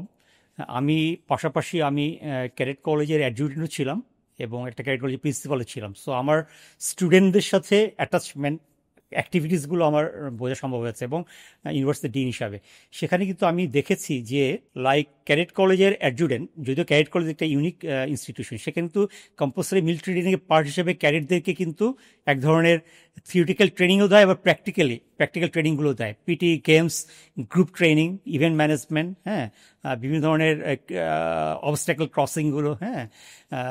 তো এই ট্রেনিংগুলো কিন্তু ক্যাডেট কলেজে দেওয়া হয়। তো আমরা ওই আঙ্গিকে চিন্তা করে ফর ইউনিভার্সিটি স্টুডেন্টদের সাথে যখন আমি ওপেনলি তাদের সাথে কথা বলেছি, তাদের মধ্যে কিন্তু আমি এক ধরনের ফিলিংস দেখেছি, তারা জানতে চায়, তারা বুঝতে চায়, এবং তারা এই জিনিসগুলো শিখতে চায়। তো সেক্ষেত্রে এই যে আমাদের বিএনসিসি একটা রোল প্লে করতে পারে, সেই বিএনসিসিকে আমরা মাল্টিপ্লাই করতে পারি, বা বিভিন্ন ইউনিভার্সিটিতে আমরা ওই যে যখন আমরা ফিউচার প্ল্যানিংটা করব, সেখানে আমরা একটা ইন্ডিপেন্ডেন্ট কোর্স প্ল্যানও করতে পারি, যেটা যদি অপশনাল থাকলো, কেউ যদি ইন্টারেস্টেড হয় যে আমি প্রথম সেমিস্টারে আমি এই প্যাকেজটা করতে চাই, তো সে করে ফেললো, সেটার জন্য সে ডিভিডেন্ড পাবে, সে জব অপরচুনিটি বিভিন্ন জায়গায় সে ইয়ে করতে পারলো। তো আমাদের যেহেতু কোর্স এবং মেজর থাকছে, হ্যাঁ কম্পালসারি কোর্সেস থাকছে, সেখানে আমরা কোর্স হিসাবে রাখতে পারলাম, বা কম্পালসারি হিসাবে না রাখাটাই আমি বেটার মনে করবো। আমি যেটা মানে জেনারেল কোর্স হিসাবে আমরা রাখলাম, রেখে লাইক আমি বিবিএ পড়ছি, হ্যাঁ আমি বিবিএ কোর্স কারিকুলামে যদি আমি একটা কোর্স আমি সার্ভিস মার্কেটিং পড়াচ্ছি, হ্যাঁ সেখানে আমি মিলিটারি ট্রেনিং ইয়ে করলাম, বা আমি ট্যাকটিক্স ইয়ে করলাম, হ্যাঁ major operation minor operation tactics আমি একটা কোর্স রাখলাম 3 ক্রেডিট আওয়ার্সে। তো সেই বিবিএর লার্নিংটাও তার হলো, তার এখানে বিজনেস আন্ডারস্ট্যান্ডিং ব্যাংকিং অন্যান্য ইয়ে হলো, আবার সে এখানে লিডারশিপ ট্রেনিংটাও হয়ে গেল, হ্যাঁ ক্রিটিক্যাল ম্যানেজমেন্ট লিডারশিপ ট্রেনিং হয়ে গেল। সেইটা তার কিন্তু তার প্রাইভেট অর্গানাইজেশনের সঙ্গে জয়েন করছে, তার এই লার্নিংটাও কাজে দিচ্ছে, এবং সে কিন্তু also in a critical situation he can be a part of the defence mechanism. হ্যাঁ এটা কিন্তু হতে পারে, আমার মনে সম্ভব। আমাদের দেশে সাধারণভাবে জুলাই আগস্ট অভ্যুত্থানের পরে জিনিসটা একটু কমছে, যে আমাদের দেশে ওভারঅল দেশপ্রেম খুব কম, এবং দেশের ব্যাপারে মানে কি বলবো যে সুধারণা খুবই কম। বাংলাদেশ গরিব দেশ, এখানে তেমন কিছু হয় না, এবং আমাদের দেশের বাংলা মিডিয়াম ইংলিশ মিডিয়াম বা সব লেভেলেই বাংলাদেশ একটা নোংরা দেশ, একটা ময়লা দেশ, একটা জনবসতিপূর্ণ দেশ, যেখানে শুধু বন্যা হয়। অর্থাৎ দেশের ব্যাপারে আমাদের কিন্তু ছেলে মেয়েদের খুব বেশি একটা সুধারণা ওভারঅল নাই। তাদের অনেক বেশি সুধারণা কানাডার ব্যাপারে, অস্ট্রেলিয়ার ব্যাপারে, আমেরিকার ব্যাপারে, যে দেশগুলোতে হয়তো তারা যায় নাই, গেলেও তাদের ইতিহাস সম্পর্কে তারা যায় না, এবং ওই দেশগুলো তারা একটা বাবলের মধ্যে থাকে। এবং আমাদের দেশের যারা লেবার ফোর্স, যেই ছেলেটা বাংলাদেশে কখনো কৃষি কাজ করবে না, সেই লেবাররা কিন্তু মিডল ইস্টে গিয়ে সমানে বাথরুম পরিষ্কার করতেছে, সাফ করে ফেলতেছে বাথরুম, কিন্তু সে কিন্তু বাংলাদেশকে নিয়ে সে ইন্সপায়ার্ড না। সে বাংলাদেশে 12 ঘন্টা 8 ঘন্টা কাজ করবে, সে বাংলাদেশে সে বেকার থাকবে, কিন্তু বাইরে গিয়ে সে পরিশ্রম করবে। অর্থাৎ সে মনে করে যে তার স্বপ্নটা, তার সফলতাটা সবসময় দেশের বাইরে। তো তারা দেশের বাইরে গেছে, তারা অনেক ক্ষেত্রে ফেরে না। অর্থাৎ আমাদের দেশের যারা ট্যালেন্টেড মানুষ, তারা দেশের বাইরে চলে যাচ্ছে, এবং যারা ট্যালেন্টেড না, তারা মনে করতেছে যেহেতু আমি দেশের বাইরে যেতে পারলাম না, সেহেতু আমি হয়তো আর খুব একটা ভালো কিছু করতে পারলাম না।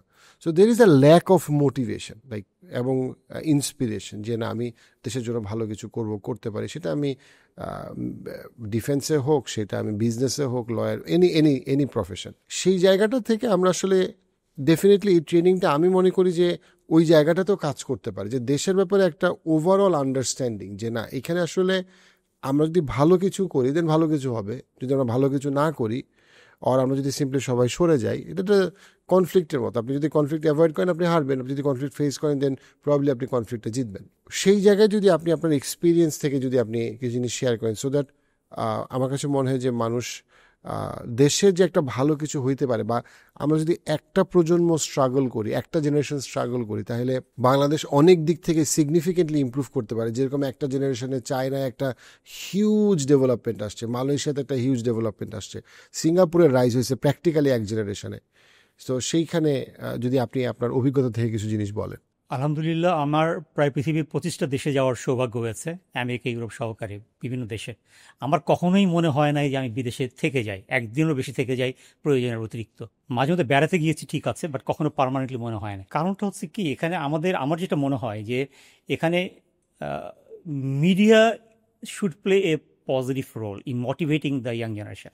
বাংলাদেশে অনেক প্রসপেক্ট আছে, পটেনশিয়ালিটিস আছে, হ্যাঁ ট্যুরিজম ডাইমেনশন বলেন, বিভিন্ন ডাইমেনশনে। কিন্তু আনফর্চুনেটলি আমাদের খারাপ জিনিসগুলো, এটা এক ধরনের negative propaganda by the adversaries as well.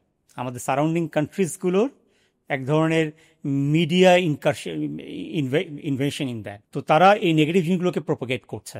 But আমাদের দেশে অনেক ভালো কিছু আছে, কিন্তু আমরা এটাকে হাইলাইট করছি না, প্রমোট করছি না। তো সেক্ষেত্রে একটা জেনারেশনকে অবশ্যই এগিয়ে আসতে হবে। আমার মনে হয় যে প্রেজেন্ট জেনারেশন যা করছে, আমি খুব হোপফুল। স্পেশালি এই জুলাই বিপ্লবের সময় আমাদের যে জেনারেশন জেড যাদেরকে বলছি আমরা, তারা কিন্তু আমার মনে হয় they are studying the abroad as well. তারা কিন্তু ইন্টারন্যাশনালি কানেক্টেড, তারা কিন্তু অন্য দেশের লিমিটেশনগুলো এখন জানতে পারছে। তাদের কিন্তু ফলস হোপ আর দেওয়া যাচ্ছে না, এবং তারা কিন্তু মনে করছে যে হ্যাঁ, আমাদের দেশের যে পটেনশিয়ালসগুলো আছে, এইটা আমরা ক্যাপিটালাইজ করলে আমরা অনেক ভালো কিছু করতে পারবো। হ্যাঁ, সেক্ষেত্রে আমাদেরকেও একটু লিঙ্ক আপ করতে হবে, যে আমাদের যে সিভিল মিলিটারি বাইরের তাদেরকে একটু অ্যালাইনমেন্ট করে প্রোগ্রামগুলোকে অ্যাক্টিভেট করা এবং এটাকে প্রমোশনাল জায়গায় নিয়ে যাওয়া। এবং আমি রিসেন্টলি যে ইনভেস্টমেন্ট সামিট যেটা শুরু হচ্ছে আজকে থেকে, I was very happy to see যে ইনভেস্টমেন্ট সামিটে প্রমোশনাল অ্যাক্টিভিটির জন্য একটা কর্নার করা হয়েছে মিডিয়ার জন্য, এবং বিভিন্ন জিনিসগুলো তাদেরকে দেখানো হচ্ছে, এবং সেখানে কিন্তু ইয়াং জেনারেশন এটার সাথে ইনভলভ আছে এবং তারা কিন্তু সেটাকে অ্যাম্প্লিফাই করছে।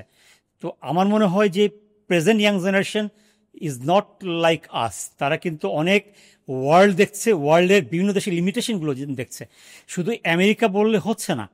আমেরিকায় যে গতকাল যে 50টা দেশে অ্যারাউন্ড 10 লাখ পিপুলের এজিটেশন হয়েছে, হ্যাঁ, against the president of the country, এটা তারা ফিল করছে যে ওখানে গিয়ে যাওয়া যায় কিন্তু শান্তিতে বসবাস করা যায় না। আমি যদি নিজের দেশে একটু নিজেকে রিফাইনিং করি, নিজের দেশের জন্য আমি একটু পরিষ্কার পরিচ্ছন্নতা ঠিক করলাম, আমি ট্রাফিক এটা ঠিক করলাম, আমি গ্রামে গঞ্জে গিয়ে তাদেরকে একটু আমি স্কিল ডেভেলপমেন্ট ট্রেনিং দিলাম। আমাদের আনসার অ্যান্ড ভিডিবি তারা কিন্তু গ্রাম পর্যায়ে অনেক ভালো কাজ করছে, এটা কিন্তু আমরা অনেক সময় খেয়াল করি না। তাদের সাথে একটা অ্যালাইনমেন্ট হতে পারে। আপনার একটা জিনিস যেটা খুব খুশি হবে, আনসারে কিন্তু আমাদের প্রায় 6 million paramilitary force, which is about 60 lakhs, and this is the biggest paramilitary force in the world. তারা কিন্তু গ্রামে গঞ্জে কাজ করছে, হ্যাঁ, অ্যাক্টিভিস্ট আছে এবং রিজার্ভিস্ট আছে। তো সেখানেই কিন্তু আমরা আমাদের ইয়াং জেনারেশনকে কানেক্ট করতে পারি to amplify the motivation, impression, হ্যাঁ। এবং গ্রামে গঞ্জে যে কাজগুলো হচ্ছে, আমাদের ছোট ছোট কারুকাজ যেগুলো হচ্ছে, যে পারফরমেন্সগুলো হচ্ছে, সেগুলোকে আমরা তুলে নিয়ে আসতে পারি। আমি যেহেতু চিটাগং হিল ট্র্যাক্সে অনেকদিন ছিলাম, কাপ্তায়ে গেলে মনটা ভালো হয়ে যায়, কিন্তু কাপ্তাইকে তো আমি বিদেশে দেখাতে পারছি না। সুন্দরবনে গেলে মনটা ভালো হয়ে যায়, কিন্তু আমি সুন্দরবনকে কতটুকু অ্যাম্প্লিফাই করছি, আমি খাগড়াছড়িকে কতটুকু অ্যাম্প্লিফাই করছি। আমি খাগড়াছড়িকে বললেই আমি শুধু শান্তি বাহিনী, PCGS শান্তি এই জিনিসগুলো সামনে নিয়ে আসছি। এই যে গতকাল একটা আমি প্রেজেন্টেশন দেখছিলাম যে কত সুন্দর আপনার আনারসের চাষ হয়েছে, হ্যাঁ, সূর্যমুখীর চাষ হয়েছে, হ্যাঁ। এই সূর্যমুখীর বাগানটা দেখলে তো মনটা ভরে যায়, কিন্তু এইটা কিন্তু আপনি ইন্টারন্যাশনাল মিডিয়াতে কিন্তু আপনি পাবেন না। তো এখানে আমাদের present generation is playing a very good role, এবং আমি মনে করি যে আমরা যদি সিনিয়ররা ওদের সাথে ট্যাগ ইন হয়ে এবং সিভিল মিলিটারি কোঅপারেশনের মাধ্যমে জিনিসটাকে যদি আমরা মাল্টিপ্লাই করি, এইটা দেশের উন্নয়নে, to become a developed country in the future, and also to ensure safety and sovereignty and independence of the country. I am quite hopeful, ইনশাআল্লাহ। থ্যাংক ইউ স্যার, আপনার কাছ থেকে অনেক গুরুত্বপূর্ণ জিনিস শিখলাম। আই হোপ দ্যাট যারা স্টেক হোল্ডার, আরও greater stakeholder, greater authority, they will take it seriously. এবং আমি জানি যে অলরেডি আমাদের current government is serious about আমাদের যুব সমাজ এবং তাদের সিভিল মিলিটারি কোঅপারেশন এবং training and leadership training. So I hope that এটা আমরা আরও সামনের দিকে এগিয়ে নিয়ে যেতে পারবো এই ডিসকাশনটা, এবং হোপফুলি ইনশাল্লাহ এটা একসময় অ্যাকচুয়ালাইজড হবে।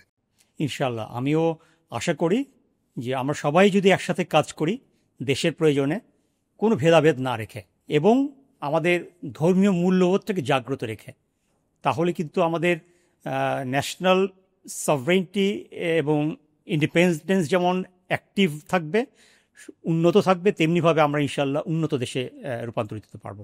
ধন্যবাদ। Thank you. আল্লাহ আমাদের সহায় হন। আসসালামু আলাইকুম ওয়া রাহমাতুল্লাহ।